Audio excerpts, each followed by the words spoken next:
Welcome to Popternative, where we dive into topical discussions from the worlds of pop culture, social media, and sports. Here is your host, Peter Remoliotis, aka PD Beats. Hello and welcome to the Popternative podcast. This is the podcast and talk show where we have digital discussions from the worlds of pop culture, TV, sports, social media, film, everything really. Depending on the guest, we talk about it all. As always, I'm your host, Peter Remoliotis, and on Twitter and social media, you know me as PD Beats.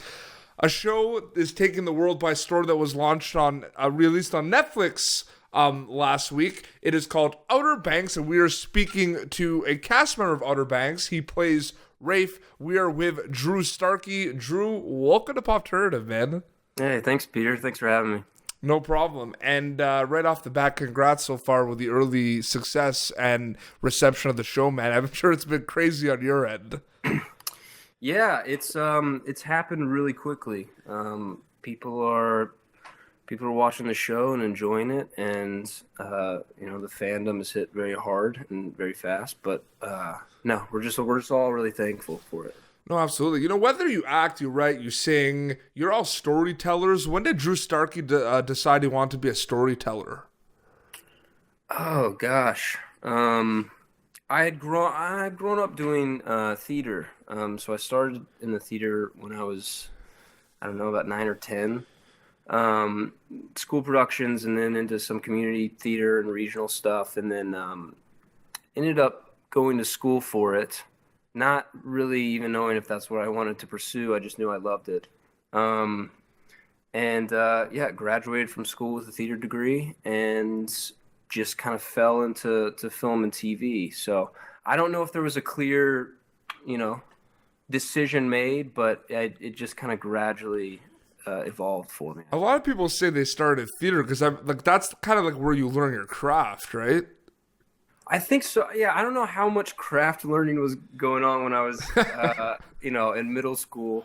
But there is there's some chops that, getting up on stage and embarrassing yourself in front of people, you see their faces right there. It definitely, it helped me hurdle a lot of fears, as a kid growing up. And, I don't know. I think it easily transitioned into working in movies and television. So no, absolutely. So it hasn't even been has it even been 2 weeks since Outer Banks has been on Netflix?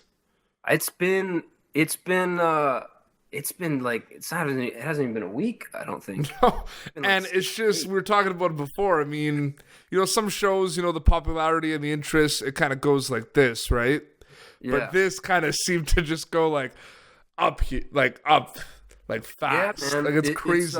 It's wild because I was fully expecting us to, it to take a couple weeks to ramp up and get the wheels rolling, but it hit so fast, and we're really grateful for it. It's been pretty wild couple days. Was there a moment on set or after watching a couple episodes, someone a manager or someone messaged you about something, about a stat, where you've kind of realized wow, we have something really special here, this is going to be crazy? Was there kind of a moment where it synced in a little bit?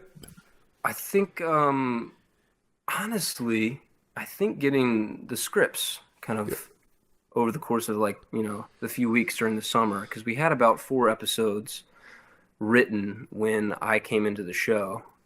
And just the progression of seeing the scripts come out and the writing, the quality of writing that was being produced, I knew it was going to be, good quality, and I knew that people would enjoy it. So it wasn't like a clear moment. When the show dropped, that was a pretty clear moment where I was like, I guess we do have something. You never know. And so when things first come out, it's always up in the air, for sure. We'll get into your character, Rafe, for a little bit, but specifically, the cast and crew, from top to bottom, you just have an amazing cast, and it just seems like, a lot of you have remained close, and it seems like it was just like family, you know what I mean? Incredible.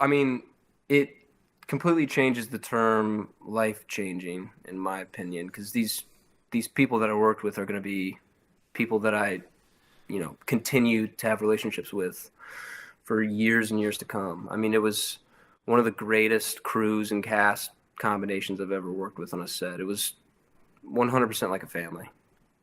No, for sure. And it's really funny to see too, where there's a lot of people that are on the show that have been on other shows before. You know what I mean? Like Nashville, for example.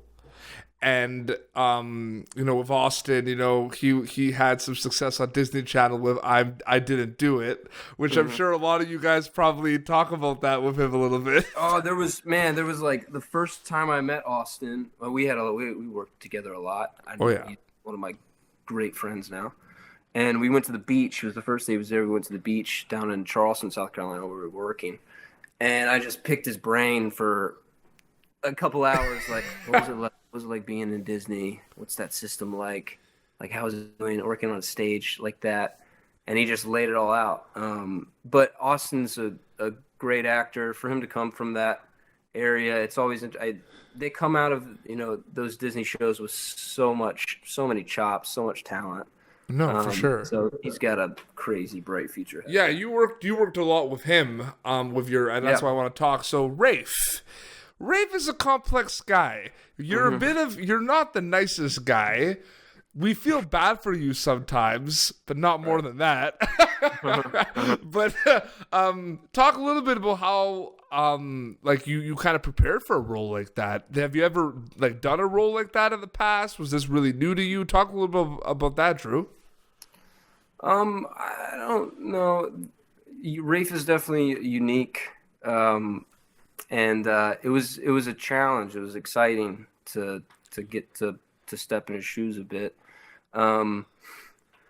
Well, the script so I'd come on, and we had 4 episodes, and there's a lot of development that happens in the latter half of the season.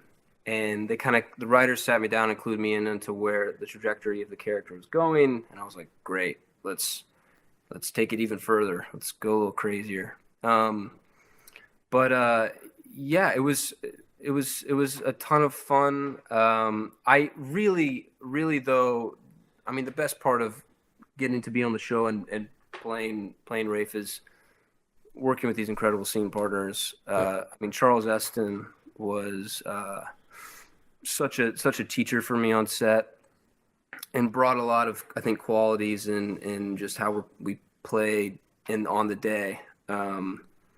No, it was incredible. A lot of the actors heightened me, and I tried to heighten them as well. And it was certainly a set where we were allowed to play. Josh and Jonas and Shannon, the showrunners, really just allow for a good creative environment. So we were all discovering the characters together. It was a blast. It's good that you mentioned the showrunner aspect, because I saw an interview that Chase did, who plays John B, and he talked about how amazing specifically the showrunners were with everyone. Yeah. It felt like this really small indie set. You got on and you were allowed to very quickly, the fear of presenting your own ideas creatively just went out the window. No, for sure. So it felt like just playing around. It felt like rehearsing. Yeah, no, it's crazy. A lot of people are talking about a lot of things they like about Outer Banks. They're talking about they love, the characters, the relationships and the storylines between certain characters, how it looks, you know what I mean? The scenery and cinematography, they hit it out of the park. You know what I like the most about the show, though, Drew? Honestly, I'm watching with my parents right now, and I'm wondering if, after I answer this, you're going to kind of have a story or you were thinking about it. The music, man. The soundtrack is so good. Yeah, man. So many good. Chase had actually made a playlist when we were filming, and we had kind of made suggestions to the playlist, and then passed that on to Jonas.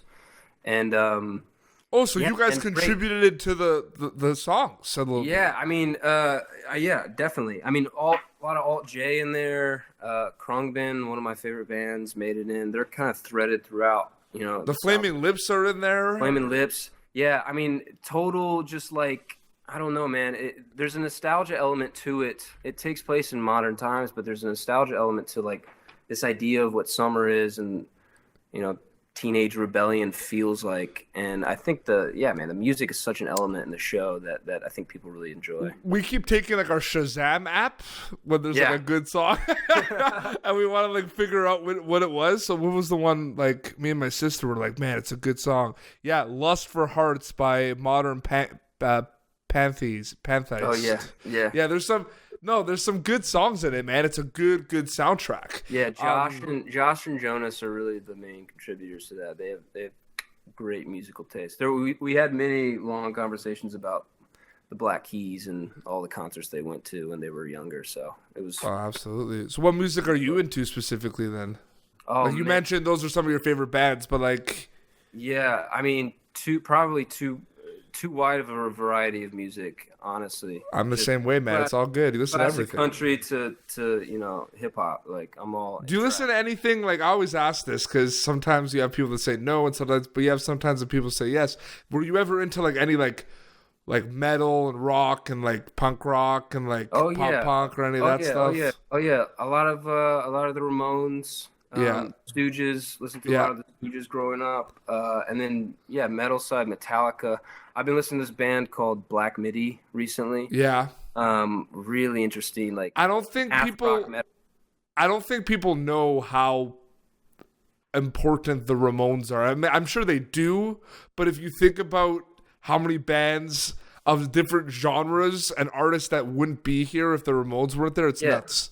Took elements from their music because it was like I can't imagine hearing that stuff. Yeah, like I feel like I don't like because people talk about like how Metallica has done that with a lot of bands now, and I agree with that. But I feel like the Ramones, it's just like it's nuts, man. There's some bands where like you hear some of their stuff right now, you're like, this literally like Ramones did this like 20 years ago. Yeah, and I mean, you see copycats come along, and you're like, do you play any instruments? Like, do you dabble in anything? I fumble around on the piano occasionally. My brother Logan Starkey is an incredible musician. I come from kind of a musical family, nice. Yeah, my younger brother's a great guitar player, a great singer. But I didn't quite get the music gene talent-wise. I got to work for it more. I played drums. That's where I got the name PD Beats. Oh, yeah? Yeah. You need to check out Austin North's videos on YouTube. Man, he's a killer drummer. He has videos on YouTube of him at like 11 years old, just like, I mean, ripping it up. Oh, I'll check that out. No, that is awesome. I remember that's how I got into like the drums a lot too. My dad used to play drums. I just like went on the drum set, but then I was watching a lot of YouTube drummers. Yeah. And like those YouTube drummers really got me into it. They go hard. Yeah. My favorite drumming video on YouTube is the guy in the ZZ Top cover band. Oh yeah. The drummer at the wrong gig, that guy? Incredible. That's one of my favorite videos. Have you ever seen the one? I'll send it to you after. The one where it's like the guy who's in like the costume of like the stuffed animal who's like drumming in like this the Japanese like kid band. Yes, I have seen it. Yep. Brilliant. It's so good. How have you been during this quarantine, man? What have you been doing besides kind of watching stuff, playing video games? Like, what are you doing to kind of keep busy?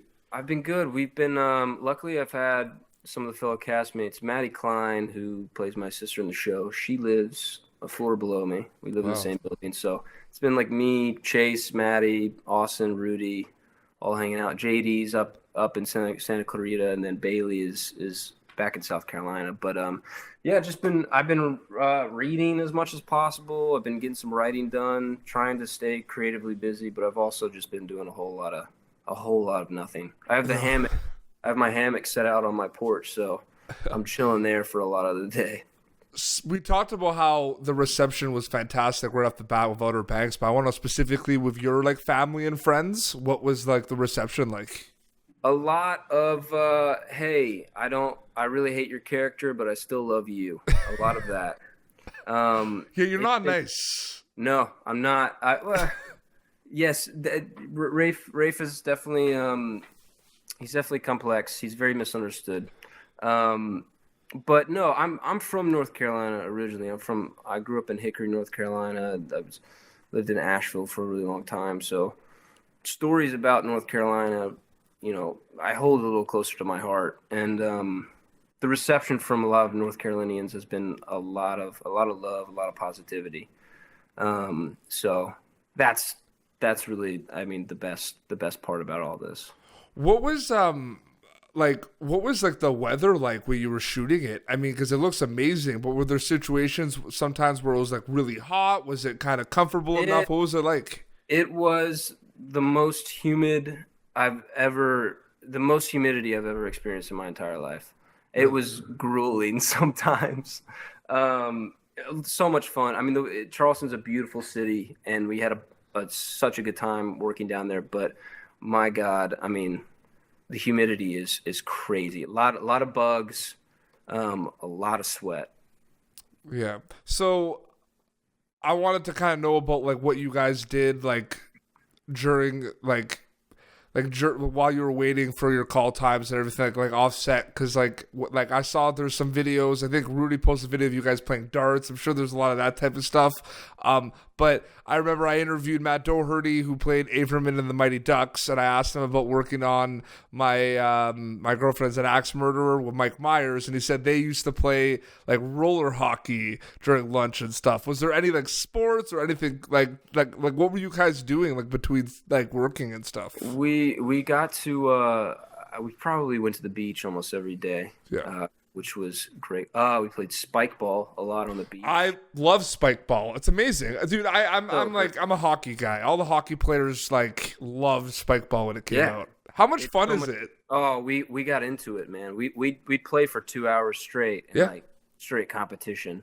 Played spike ball a lot. Me and Austin and JD played a lot of basketball. We all come from like basketball backgrounds or whatever, so we played a lot of basketball and ate a lot of really good food in Charleston, man. We tried to like, even in between, if one of us got off early on set, it was like, hey, meet us over at Acme or Taco Boy. Let's go get some food. I mean, it's incredible food down there. Food has just become like it's taken over the world. Like I find, do you find in terms of trends, like hot sauce out of nowhere has just become like the trendiest thing? Like everyone loves hot sauce.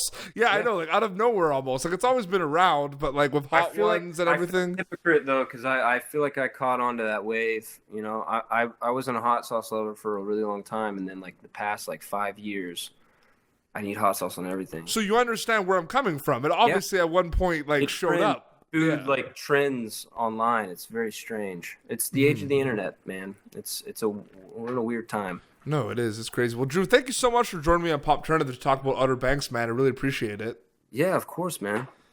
No, it was amazing to chat about you and about the show and the cast and crew. And it's one of those things where, like I said, it hasn't even been a month, hasn't even been a week almost, and it's just taking the world by storm. So I can't even imagine what it's going to be like in like a couple of months. You know what I mean? Like, yeah, well, you know, I think we're all feeling a lot of gratitude for it right now, and we're glad that people are enjoying it and watching it, you know, so rigorously. So, yeah, just really grateful that we got to be part of something that are keeping people entertained during this time. And where can people follow you on social media to keep up to date with everything? I'm pretty much only on Instagram.